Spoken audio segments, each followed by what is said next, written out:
आज का हमारा विषय दैनिक भास्कर रंग संवाद का विषय है विचार और धाराएं।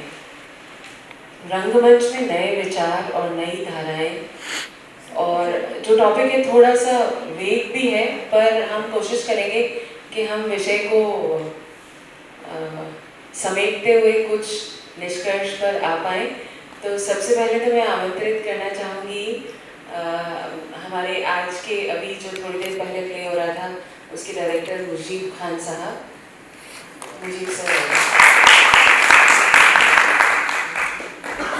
मुजीब खान साहब का एक परिचय मैं छोटा दूंगी क्योंकि हम ऑलरेडी देर हो गई है। मुंशी प्रेमचंद पर इन्होंने बहुत एक्सटेंसिव काम किया है, और अगर आप कहें कि 24 घंटे प्रेमचंद परफॉर्म करें तो वो आप कर सकते हैं। मैं आमंत्रित करना चाहूँगी संगम पांडे सर को। संगम सर आलोचक और पत्रकार और लेखक हैं, और देश में बहुत प्रतिष्ठित नाम है रंगमंच के क्षेत्र में लिखने के लिए, और रंग प्रसंग के संपादक भी रहे हैं। फिर मैं आमंत्रित करना चाहूँगी राजा राम बहादुर सर को। सर राजस्थान के वरिष्ठ आलोचक और साहित्यकार,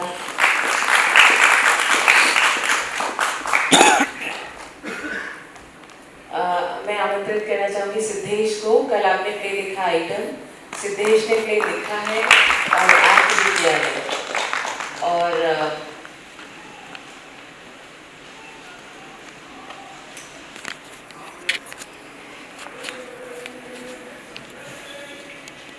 एक कुर्सी और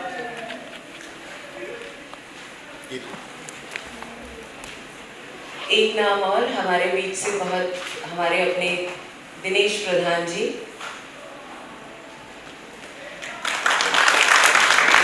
जयपुर राजस्थान से वरिष्ठ रंगकर्मी हैं।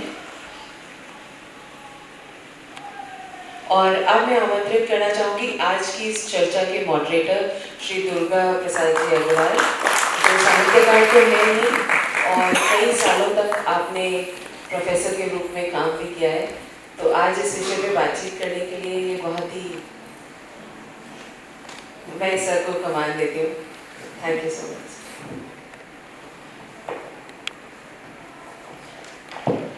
धन्यवाद रुचि जी।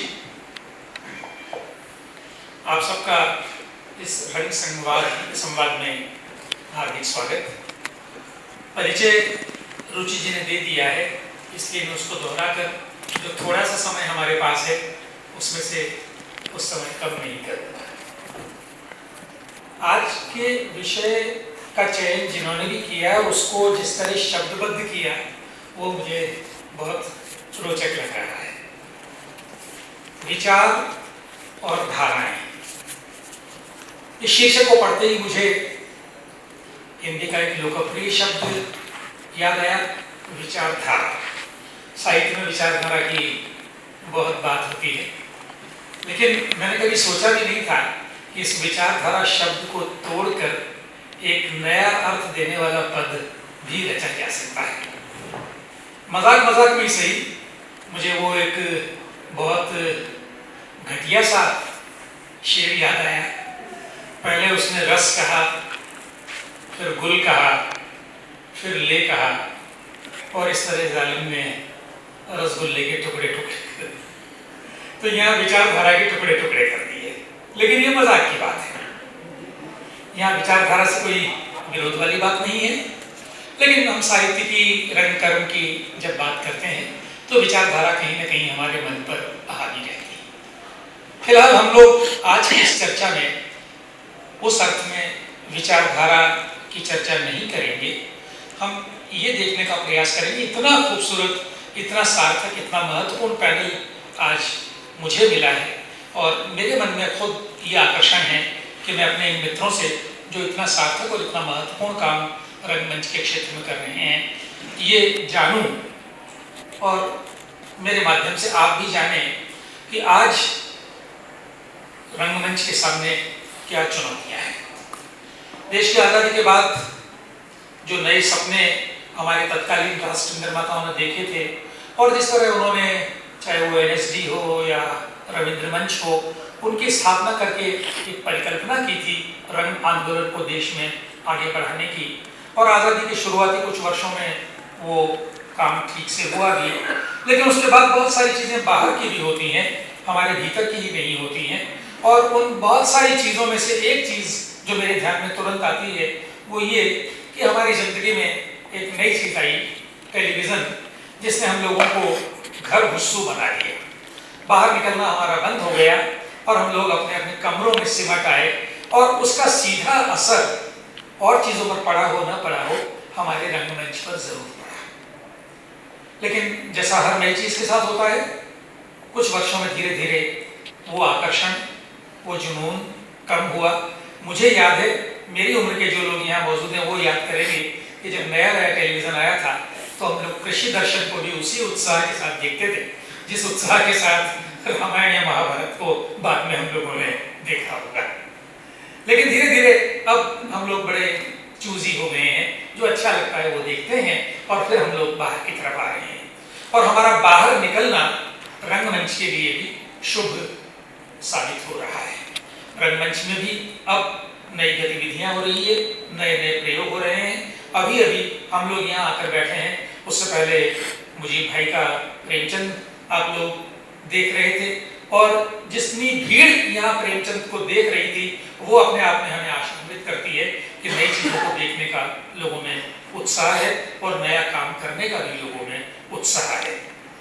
तो मैं इस चर्चा को शुरू करने के लिए मुजीब भाई आपके पास ही आना चाहता हूँ, और मैं आपसे ये जानना चाहता हूँ कि आपके जहन में प्रेमचंद को इस तरह से प्रस्तुत करने का विचार कैसे आया, और थोड़े से आप अपने अनुभव भी यहाँ अगर हम लोगों के साथ साझा करें, इस काम को करते हुए आपको क्या अनुभव हुए तो हमें अच्छा लगे। तो मैं प्रेमचंद पिछले 15 वर्षों से खड़ा हूँ, और इन 15 वर्षों में मैं तकरीबन तमाम कहानियाँ उनकी कर चुका हूँ। 315 में से 313 कहानियाँ मैं कर चुका हूँ, इसलिए इस सीरीज का नाम रिंग बुक ऑफ रिकॉर्ड में भी दर्ज है। हमने 2005 में ये सीरीज शुरू की, उस वक्त मुंशी प्रेमचंद की 125th बर्थ एनिवर्सरी थी, तो उस मौके पर सरकार ने ऐलान किया कि बहुत बड़े पैमाने पर बनाया जाएगा। हमने महसूस किया कि सरकार जो करेगी करेगी, हम क्या कर सकते हैं। तो हमने प्रेमचंद के स्टूडेंट होने के नाते, हम उनके शागिर्द होने के नाते, हमने सोचा कि क्यों नहीं प्रेमचंद की कहानियों को ड्रामों का रूप दिया जाए। अब इससे फायदा ये होगा कि प्रेमचंद की 315 कहानियां और प्रेमचंद के 315 नाटक, तो आने वाले दौर में, आने वाले वक्तों में उन तमाम लोगों को उसका फायदा पहुंचेगा जो प्रेमचंद को पढ़ना भी चाहते हैं और देखना भी चाहते हैं। और हमने इस बात का भी ख्याल रखा कि इन नाटकों में हम कहीं प्रेमचंद की भाषा से कॉम्प्रोमाइज ना करें। वो भाषा उस जमाने के जो अल्फाज हैं, उन लफ्जों को हमने बदला नहीं किया, उन्हीं लफ्जों के साथ हमने ड्रामा किया। जब पहला शो किया तो उस वक्त दर्शकों में कुल मिलाकर 5 लोग बैठे थे, और लोगों ने मुझसे कहा कि आप अजीब किस्म के इंसान हैं, मुंशी प्रेमचंद को कोई पढ़ना नहीं चाहता और आप उनको दिखा रहे हैं। लेकिन मैंने हिम्मत नहीं हारी और मैंने उन 5 लोगों के सामने नाटक किया। वो कहते हैं पुरानी शराब में जो मजा है वो तो मतलब जाता ही नहीं, भी कर ले आप, तो वो प्रेमचंद शराब है, जितना आप पीते हैं उतना नशा आपको करता है, और वो पुरानी शराब। हमने एक कहानी एडेप्ट की, फिर 2 की, और करते करते करते करते कब 313 कहानियां हो गई हमें पता ही नहीं चला। तो ये कमाल जो है वो प्रेमचंद का है, उनकी राइटिंग का है। बहुत दिक्कतें पेश आई। एक तो कहानियों पर नाटक पेश करना ये बहुत मुश्किल काम है। उन्होंने जो उस पर एक पूरा मंजर उसका बनाया है और जो उन्होंने अपनी राइटिंग में बयान कर दिया है, उसको स्टेज पर प्रस्तुत करना बहुत मुश्किल है। हम 2 कहानी कर नहीं पाया, रानी सारंगा और करबला। क्यों नहीं कर पाए? यही वजह है, इतना बड़ा उसका प्रीमाइस है, इतना बड़ा कैनवस है कि आप सोचते तो कैसे करेंगे, समझ नहीं आता, तो हम नहीं कर पाए। लेकिन ये प्रेमचंद करके हमने एक चीज तो जरूर पाई है, और वो ये है कि हम उस जगह भी चले गए जहां पर कोई प्रेमचंद को नहीं जानता था। हमने इंटरनेशनल स्कूल्स में ड्रामा किया प्रेमचंद, और आप यकीन मानिए कि जिन बच्चों को अ ब नहीं आता, अलिफ बे ते से नहीं आता, वो सिर्फ अंग्रेजी जानते हैं, उन्होंने प्रेमचंद को एंजॉय किया। तो इससे साबित हुआ कि प्रेमचंद कल के लिए भी थे, प्रेमचंद आज के लिए भी हैं, और प्रेमचंद आने वाले दौर के लिए भी हैं। शर्त यह है कि आप किस तरीके से प्रेमचंद को प्रेजेंट करते हैं। और मैंने जब पहले कहा कि मैंने लैंग्वेज से कॉम्प्रोमाइज नहीं किया। भाषा को अगर आपने बदल दिया और आपने जबान बदल दी और आपने अच्छे अल्फाज निकाल दिए, तो वो कहानी प्रेमचंद की नहीं है, वो आपकी कहानी। तो क्यों प्रेमचंद का नाम देते हैं? मैंने बड़े भाई साहब नहीं देखा, किसी ने स्टेज किया, बड़े भाई साहब में बड़े भाई साहब जींस पहनते हैं। अब बताइए मुझे, 100 साल पहले जींस थी, आप जींस बना दिया और ये कहते हैं कि भाई साहब हम लोग मिलते हैं मेट्रो स्टेशन पे।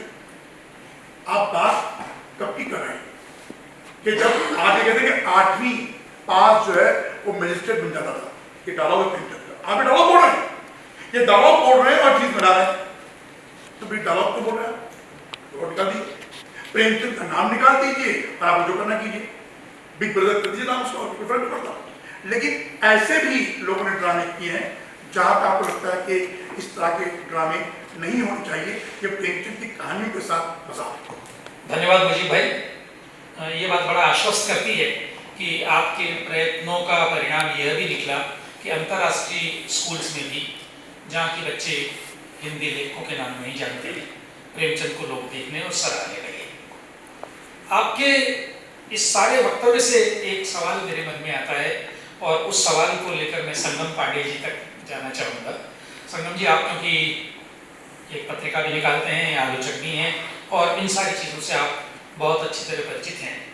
मुजीब भाई ने अगर प्रेमचंद को नाटक के रूप में अडॉप्ट किया तो बहुत अच्छी बात है, लेकिन क्या इससे हम इस निष्कर्ष तक भी पहुँचते हैं कि हिंदी में रंगमंच के योग्य नाटकों का अब भी अभाव है?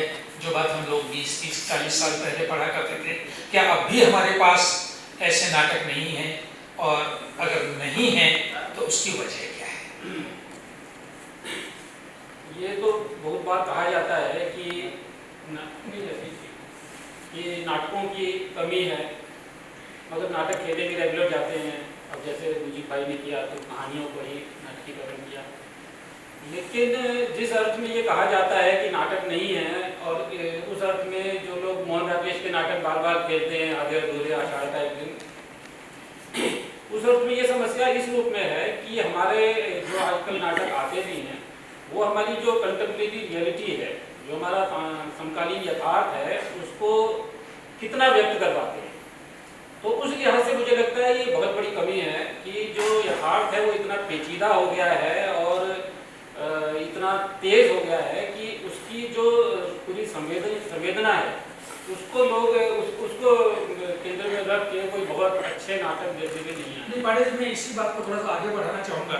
आवाज़ पहुँच रही है ना? जी।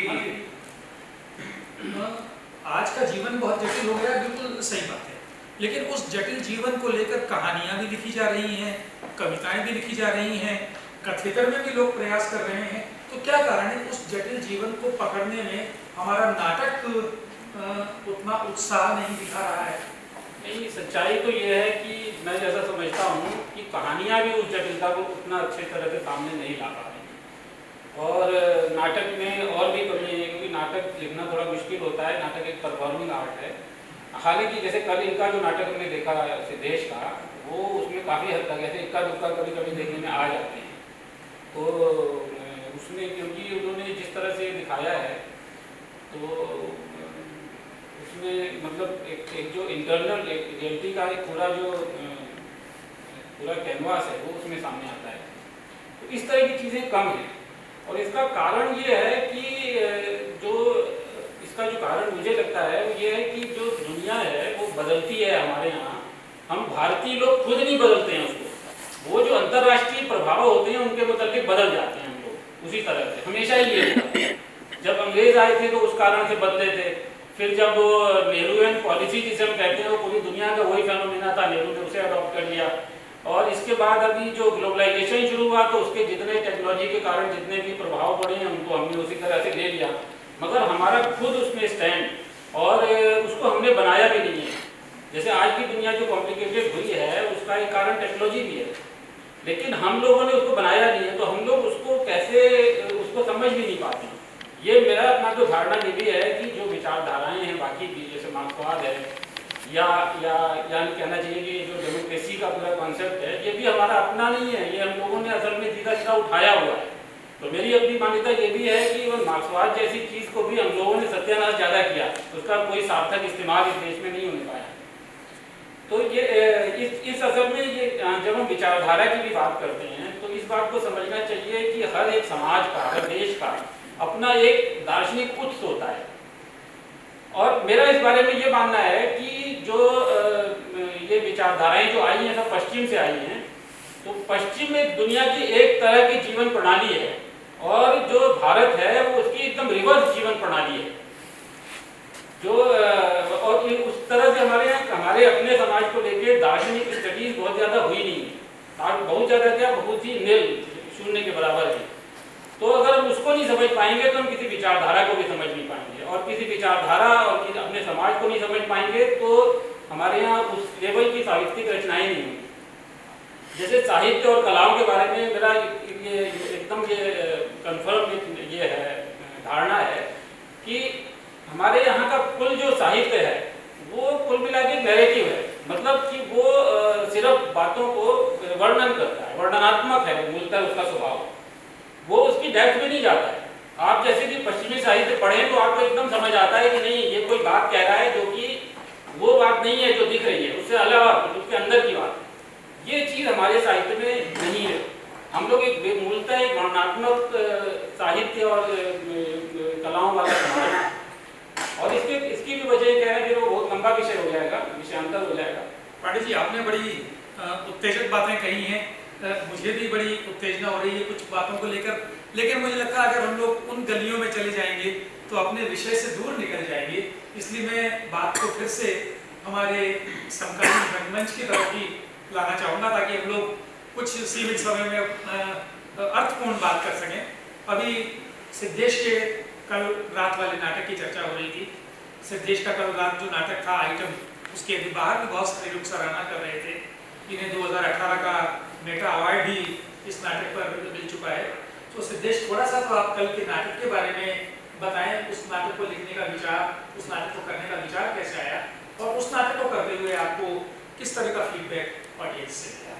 जी जी जी, नमस्ते, मेरा नाम है सिद्धेश और मैं पुणे से हूँ, और हमारा जो पूरा ग्रुप है वो, और अभी मैं इन सबसे बहुत छोटा हूँ उम्र में और एक्सपीरियंस में, और अभी सब सारे जो लोग हैं हमारी टीम के वो एक 25, 26 या 23, 22 उम्र के सब लोग हैं।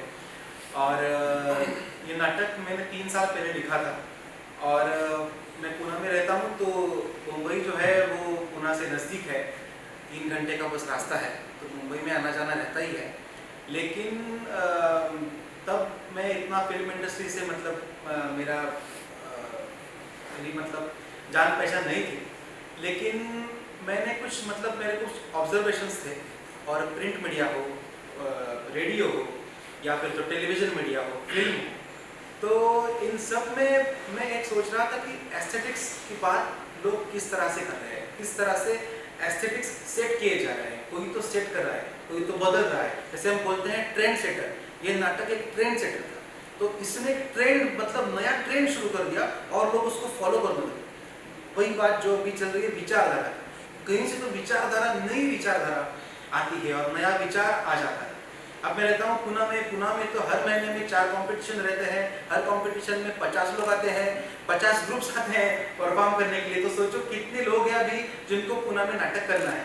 तो मैं उसी बैकग्राउंड से आया हूँ, कंपटीशन करते करते, और नाटक करते वक्त एक ही बात दिमाग में रहती है कि जीतना है, बस जीतना है, 1 नंबर पे आना है, 2 नंबर नहीं, जीतना है, सब अवार्ड्स मुझे मिलने चाहिए, बेस्ट एक्टर, राइटर, डायरेक्टर। तो मैंने सोचा भाई मुझे जीतना ही नहीं, अब क्या होगा, मुझे जीतना ही नहीं है, मुझे हारना नहीं है लेकिन मुझे जीतना नहीं है, मुझे कुछ अलग करना है।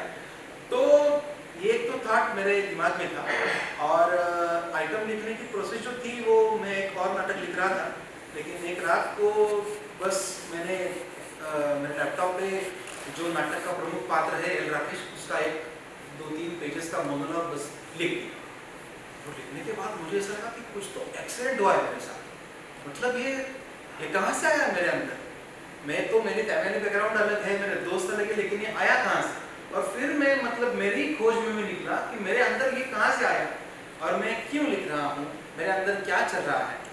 और जैसे बोलते हैं कि हर पुरुष में एक स्त्री होती है और एक स्त्री में भी एक पुरुष होता है, तो मेरे अंदर की जो स्त्री है उससे कहीं तो मैंने मतलब मैं उसको देख रहा था, मैं उसको समझ रहा था, जैसे मैं खुद को ही मतलब खुद की ही खोज में था। तो वो एक पूरी जर्नी थी। और तभी मैं मीडिया का भी मतलब स्टडी कर रहा था, मीडिया रिसर्च कर रहा था। तो टेलीविज़न मीडिया में अभी मतलब कल शो के बाद कुछ लोग मुझे मिलने आए और वो बोले कि आपने जो शो खत्म होने के बाद बात की कि शायद हम लोग गलत पॉइंट पे हंस रहे थे नाटक में, जहाँ हंसना नहीं चाहिए था, ये लाफ्टर पॉइंट नहीं था, लेकिन हम हंस गए और बाद में हम मतलब सोच रहे थे कि यार हम क्यों हंसे, ये तो कोई विक्टिम हो रहा है, किसी के ऊपर मतलब कोई प्रॉब्लम है और हम हंस क्यों रहे। तो वो तो एक बात है, लेकिन मुझे लगता है कि अभी सिंपल एग्जांपल देता हूँ जो इंस्पिरेशन पॉइंट है इस नाटक को लिखने को। अभी आप यूट्यूब पे जाके किसी हीरोइन का अगर इंटरव्यू देखें, जो कुछ भी यूट्यूब चैनल अब तो बहुत सारे हैं, तो वो हीरोइन को उसकी जो बात वो कह रही है वो उसे नहीं शूट करते, वो हीरोइन को शूट करते। और कैमरा की जो मूवमेंट है मुझे उससे दिक्कत है, जो कैमरा मूव होता है, कहाँ से कहाँ जाता है, चेहरे पे रहता है नहीं रहता, वो घूमता रहता है, वो नैरेटिव तब बदल जाता है। मीडिया तो है, कैमरा तो यही है, हमारे सामने ही है, और आइटम नाटक में भी वो जो कैमरा है, तो वो कैमरा उसमें उसका प्रमुख रोल कैमरा का है, वो क्या शूट करता है। और फिर अंत में वो हीरोइन को छोड़ के उसके ठराविक जो अवयव है शरीर के, वही बस शूट करना है, ये ले लो, वो ले लो, ये ले लो, हो गया, चलो हो गया। तो अभी तो ज़माना बदल रहा है, जो पुरानी बी ग्रेड जो फिल्में थी वो अब तो चली गई, ऐसा हम कहते हैं नहीं, लेकिन वो यूट्यूब जैसे समंदर में कचरा वापस आ जाता है, वैसे वो यूट्यूब से पूरा वापस आ गया है, उसको मिलियन ट्रिलियन व्यूज हैं, लोग कमेंट्स कर रहे हैं।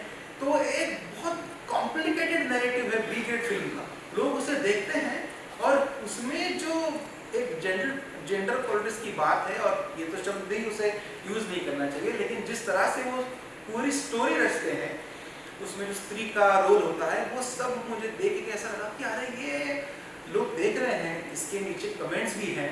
अब आर्ट बालाजी और छोटे छोटे बहुत OTT प्लेटफॉर्म हैं जिसके अभी सीधा प्रेस कॉन्फ्रेंस लेके वो बोल रहे हैं कि हमें सॉफ्ट कॉर्न ही मतलब उसको बेचनी है, हमें तो नॉर्मल अच्छी वाली स्टोरी लिखनी ही नहीं है, हमें तो अच्छा काम करना ही नहीं है, हमें सीधा वही करना है। लोग उसे देख रहे हैं, तो मुझे लग रहा है कि समय के हिसाब से ये सब बदल रहा है। तो सिद्धेश, उनके सामने टिके रहने की जो चुनौती है जी, उस चुनौती का आप सामना कैसे करते हैं?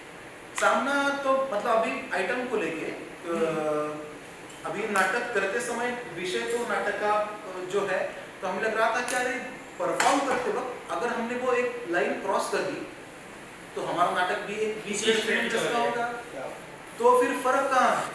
तो मेरे दिमाग में वो चल रहा था कि जो वो बेड सीन्स है, वो जब लाइव शुरू होते हैं तब सब लोगों को, हम सब अभी जो रूम में बैठे हैं, हम सबको थोड़ी सी मतलब अड़चन होती है कि अरे ये क्या चल रहा है, लेकिन एक्टर्स वहाँ पे नहीं है, बेड पे एक्टर्स नहीं है और कोई बस इंस्ट्रक्शन दे रहा है, ये करो वो करो। और जो दिग्दर्शक जो है उस फिल्म का, वो प्रेजेंट ही नहीं है, वो कहीं नहीं दिखता, वो कोई तो बिग बॉस है जो हमें खाली माइक पे बोल रहा है ये होगा वो होगा।